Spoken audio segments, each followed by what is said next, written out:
the clang of steel doors, the echo of boots against concrete. A prison yard silent for a moment, then erupting into chaos. Blades flash, fists collide, and correctional officers rush in as two groups of inmates tear into each other. On one side, white supremacist soldiers of Aryan culture, known as SACE. On the other, the Norteños, fierce warriors of the North, sworn to the code of the Nuestra Familia. This is not just a fight, it is a war, one written in blood, loyalty, and survival. Behind the prison walls of Utah and beyond, alliances are fragile, and respect is currency. The unwritten rules of the yard dictate every move: who controls the phones, who runs the drug trade, and who decides who lives and who dies. The Soldiers of Aryan Culture, or SAC, emerged in the mid-1990s, a brutal offshoot of the Aryan Brotherhood. Their creed was racial supremacy, but their power came from something more tangible: control of methamphetamine, extortion, and organized violence. In Utah's prisons, they became feared enforcers of white dominance. Their tattoos, skulls, swastikas, and lightning bolts were marks of terror and loyalty. On the other side stood the Norteños. Their roots ran deep into Northern California, bound by allegiance to Nuestra Familia. Identified by the color red and the number 14, they represented the resistance against their sworn enemies, the Sureños, and any rival who dared challenge their structure. Discipline, organization, and unity gave them strength. When Norteños entered Utah prisons, they carried their warlike culture with them, ready to carve out territory and hostile ground. For correctional officers, the division was clear.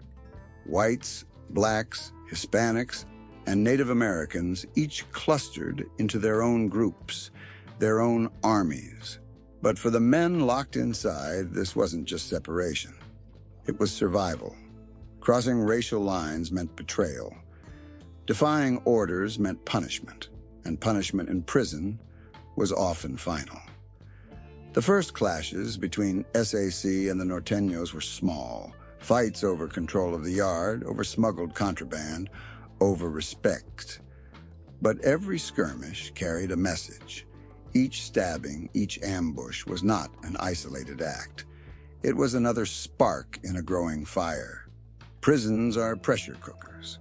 Overcrowding, gang politics, and desperation turn every moment into a potential flashpoint.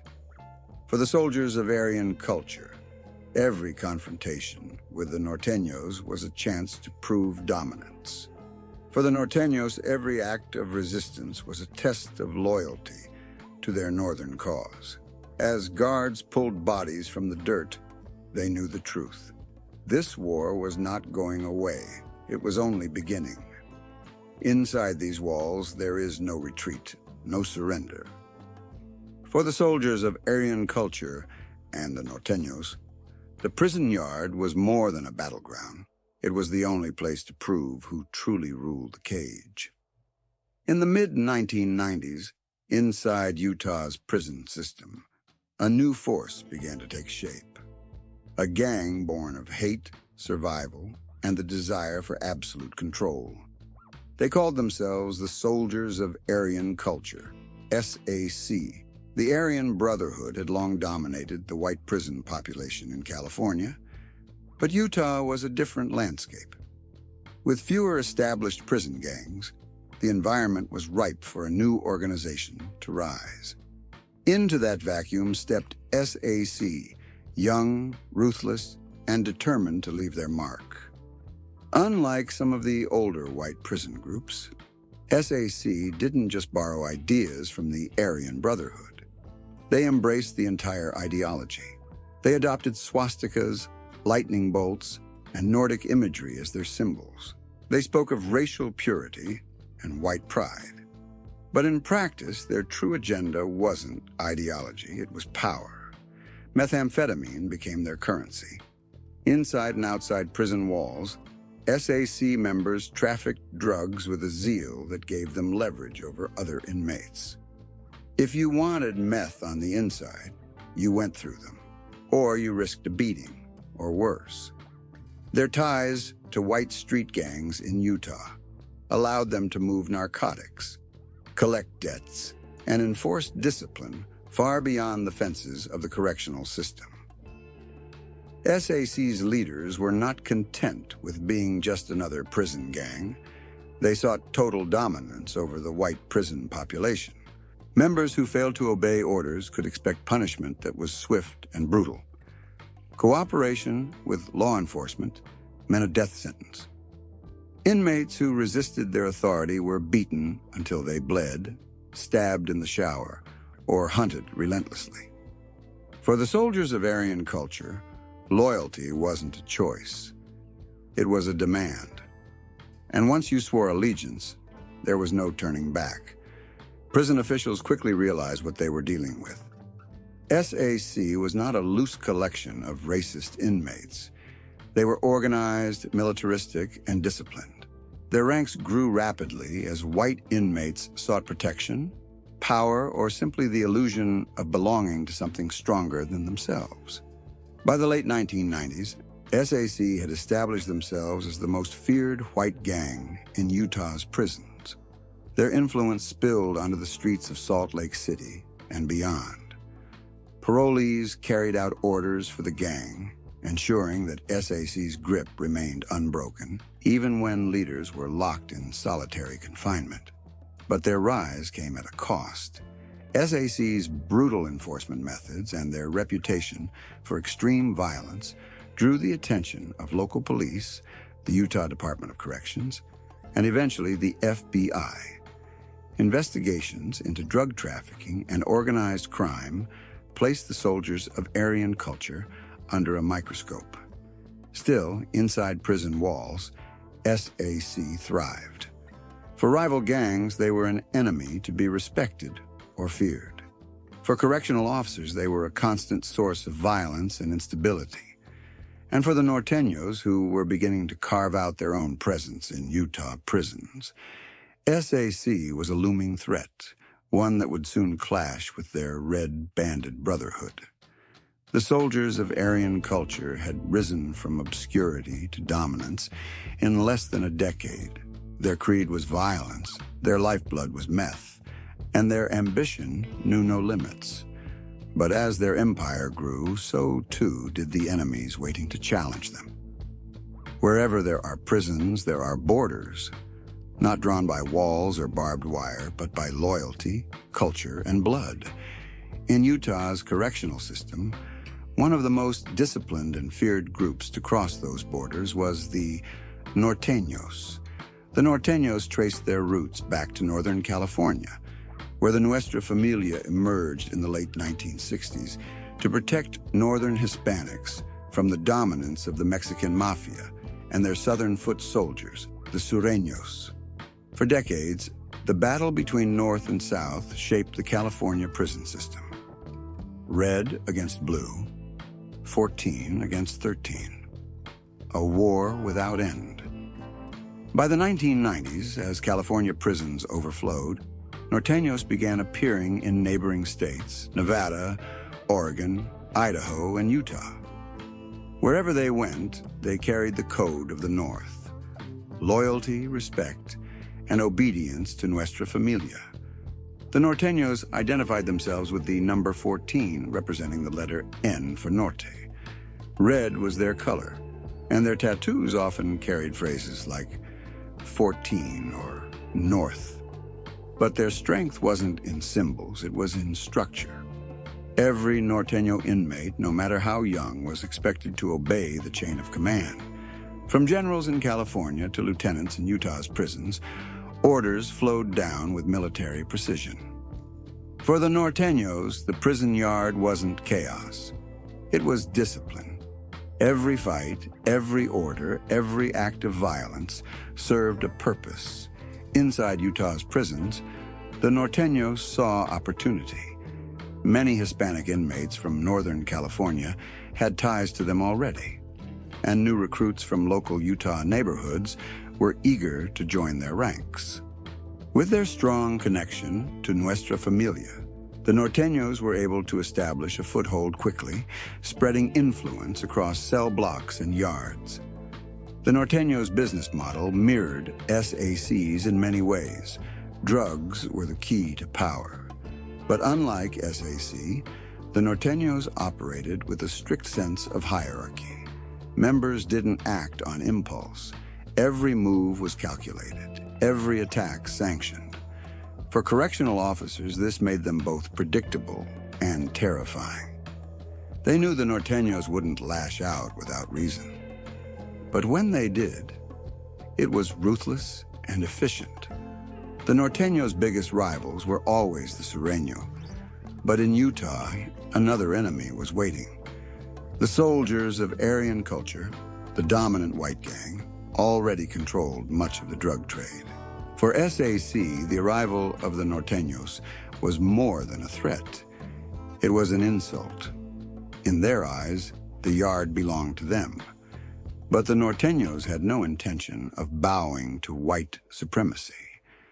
Clashes began with small confrontations, fights in the chow hall, tensions over phones, disrespectful looks exchanged across the yard. Each incident added fuel to the fire. Both gangs knew it was only a matter of time before open war erupted. The Norteños brought more than just numbers into Utah's prisons. They brought a system, a code, and a legacy of violence born in California. Against the Soldiers of Aryan Culture, they would fight not just for survival, but for respect, territory, and the honor of the North.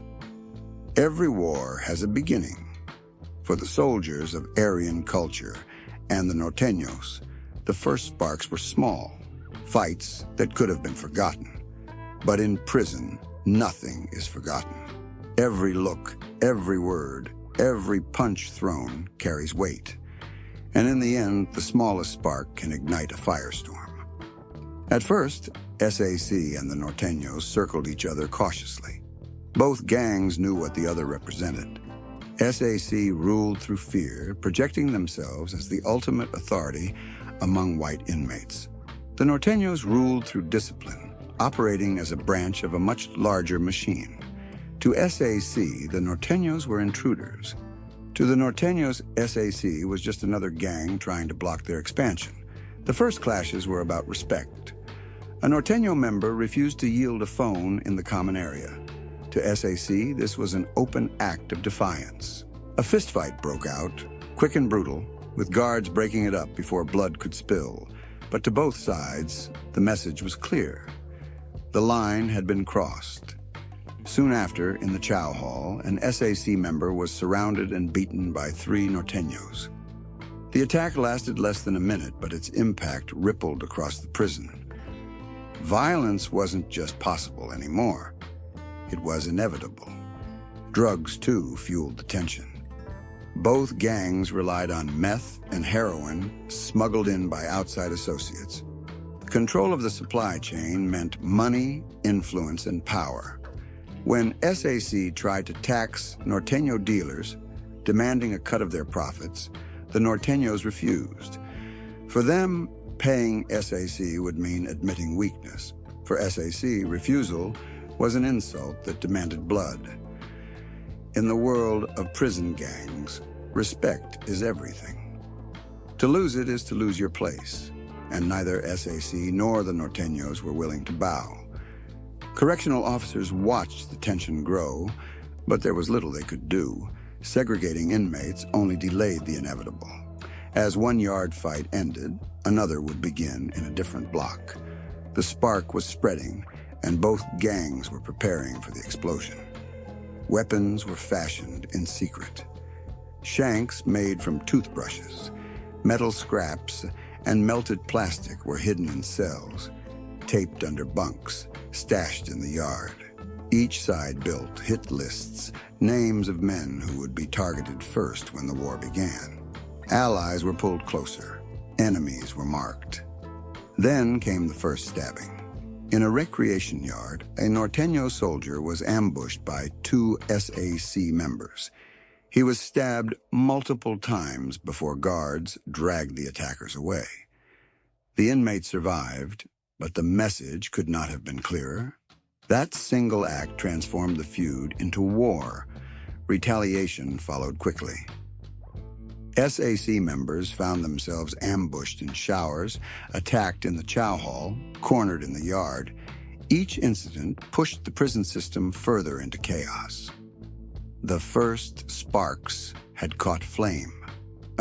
In the concrete battleground of Utah's prisons, the soldiers of Aryan culture and the Norteños were now locked in a cycle of bloodshed that neither side would walk away from. When sparks turn to flames, the fire spreads fast. By the early 2000s, the feud between the soldiers of Aryan culture and the Norteños had grown beyond isolated stabbings and hallway fights. It had become something larger, something darker. A war. The first ambushes had set the tone, but what followed was far more organized. SAC and the Norteños no longer relied on spontaneous acts of violence.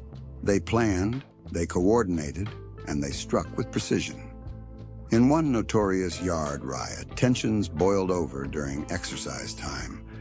SAC members armed with sharpened steel rushed a group of Norteños, stabbing furiously as corrections officers scrambled to respond. Within seconds, the yard erupted into a full-scale battle. Dozens of inmates joined in, fists and blades flashing in the chaos. Tear gas was fired. Guards with shotguns ordered everyone down. When the smoke cleared, several inmates were bleeding on the ground. Both SAC and the Norteños claimed victory, but both had paid a price.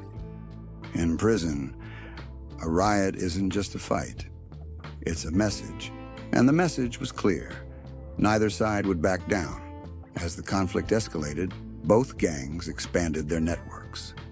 SAC coordinated with white street gangs on the outside, moving meth and heroin through Utah neighborhoods to fund their operations.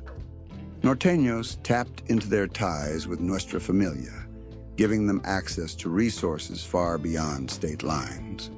Money bought drugs. Drugs bought loyalty. Loyalty bought soldiers willing to shed blood on command. Correctional officers reported an atmosphere of constant tension. Inmates refused to walk the yard without backup. Segregated housing units filled to capacity as leaders from both gangs were locked down in an attempt to stop the violence. But the war didn't stop. It adapted. With generals in isolation, lieutenants and foot soldiers carried out orders. Messages were smuggled in kites, coded letters, and even through visiting family members. Everyday life inside the prison became a battlefield. In the chow hall, inmates sat with their gangs, their backs against the wall, eyes scanning for threats. In the showers, every shadow could hide an attacker. On the yard, even a game of basketball could erupt into violence at a moment's notice. The cycle of retaliation spiraled. If a Norteño was stabbed on a Monday, by Wednesday, an SAC soldier was bleeding in a hallway. If a drug debt went unpaid, someone disappeared into the infirmary. Each strike demanded a counterstrike, and as the body count rose, so did the fear. For the soldiers of Aryan culture, the war was about racial supremacy and control. For the Norteños, it was about honor and expansion. For both, it was about survival. By now, prison officials realized they weren't just dealing with gang fights. They were facing an all-out gang war, one that spilled from cell blocks into segregation units, from prison yards onto the streets of Utah. And the longer it raged, the more it threatened to consume everything in its path. The war between SAC and the Norteños was no longer hidden in the shadows. It was written in blood across the walls, the yards, and the very soul of the prison system. Every war is fought for something: territory, money, survival. But inside prison walls, the war between the soldiers of Aryan culture and the Norteños was about more than just business. It was about power. who controlled the yard, who dictated the rules, and who would be remembered as the dominant force behind the wire. The soldiers of Aryan culture thrived on fear. Their reputation for sudden, brutal violence gave them an aura of control. White inmates who refused to align risked punishment, beatings, extortion, or worse. SAC's leaders viewed themselves as guardians of white supremacy, the enforcers of racial order inside Utah prisons. Their tactics were simple but effective. Strike fast, strike hard, and leave no doubt about who ruled the block. The Norteños, however, fought with discipline. Their connection to Nuestra Familia gave them a blueprint for survival, a military-style hierarchy that demanded absolute obedience. Every action was deliberate. Every killing had a purpose. For them, the war with SAC was not just about retaliation. It was about expanding the reach of the North, planting their flag in new territory, and proving that their red banner could not be ignored. Where SAC relied on intimidation, the Norteños relied on structure. Two very different philosophies, clashing in the same confined space. Power in prison often comes down to control of resources. Drugs, contraband, and influence over weak inmates were the currency of war. SAC built its empire on methamphetamine, a drug already flooding Utah's streets. Their ties to white dealers outside prison walls ensured a steady supply. The Norteños, in contrast, worked through cartel pipelines tied to Nuestra Familia, bringing heroin, cocaine, and meth into the system. These drug networks weren't just about profit. They were lifelines. A gang's ability to pay debts, recruit soldiers, and reward loyalty often determined whether it rose or fell. For SAC and the Norteños, controlling the flow of drugs was as important as controlling the yard. But power wasn't only about drugs. It was about image. Every stabbing in the chow hall, every ambush in the showers, was a performance meant to show strength.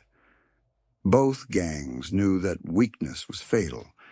A single failure to retaliate could shatter their reputation and invite attacks from rivals. The psychological toll was immense. Inmates lived in constant tension, never knowing when the next attack would come. The simple act of walking to the chow line or stepping onto the yard meant risking your life. For the gangs, this fear was a weapon. Keep your enemies afraid, and you keep them in line. Correctional officers became unwilling participants in the war. Every day was a chess match, separating enemies, breaking up fights, confiscating weapons, and still, somehow, falling one step behind. Guards knew that both SAC and the Norteños had long memories. If an attack failed today, it would succeed tomorrow. The battle for power between the soldiers of Aryan culture and the Norteños was more than just a fight for territory. It was a clash of philosophies. Fear versus discipline, chaos versus order. And in a war where survival meant dominance, both sides were willing to bleed until one emerged victorious. For years, the soldiers of Aryan culture and the Norteños waged war inside Utah's prisons. The violence spilled from cells to yards, from chow halls to showers. But it didn't stay behind bars. The bloodshed reached the streets, and when that happened, law enforcement could no longer ignore the storm brewing inside. Investigators began piecing together the scale of the conflict. What looked like isolated stabbings were, in fact, coordinated attacks. Kites, tiny folded notes smuggled between cells, outlined orders for ambushes.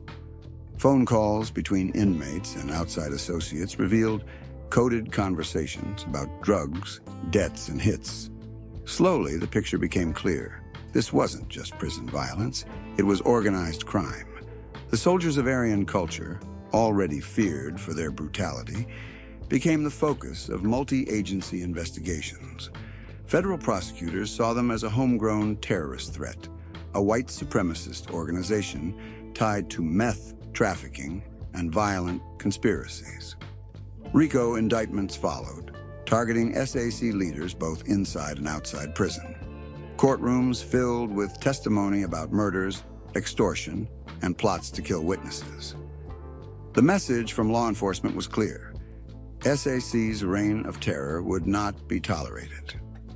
At the same time, the Norteños faced their own pressure. Their ties to Nuestra Familia meant they were already on the radar of the FBI and DEA. With violence erupting in Utah, investigators connected the dots, tracing Norteño drug pipelines from Salt Lake City back to Northern California and the Central Valley. Federal sweeps targeted gang safe houses, stash locations, and street-level dealers. But the crackdown was never simple. Removing leaders often created power vacuums. When SAC generals were locked in solitary or transferred out of state, younger, more volatile members rose to take their place. The same was true for the Norteños. Leadership on the streets and in the prisons adjusted constantly, ensuring the war continued, even under the weight of law enforcement pressure. Prison officials tried segregation, isolating SAC and Norteño members in special housing units. At times, entire facilities were placed on lockdown after violent flare-ups. But the war had momentum. Even locked away, messages still moved, orders still flowed, and men still died. For communities outside the prison walls, the crackdown revealed just how far the violence reached. In Utah neighborhoods, meth distribution linked back to SAC left a trail of addiction and crime. Norteño street cliques, loyal to the red flag of the North, carried out robberies and assaults in the name of their imprisoned leaders. The prison war had spilled onto sidewalks and street corners. The fight that began behind razor wire was now shaping the very communities beyond the fences. Despite hundreds of arrests, indictments, and transfers, both gangs endured. SAC remained a dominant force among white inmates. The Norteños, backed by the enduring power of Nuestra Familia, continued to recruit and expand. For law enforcement, the war could not be ended, only managed. The crackdown slowed the bloodshed, but it never stopped it. Because the war between the soldiers of Aryan culture and the Norteños was more than violence. It was identity, it was loyalty, and no prison bars, no courtroom sentences could erase that.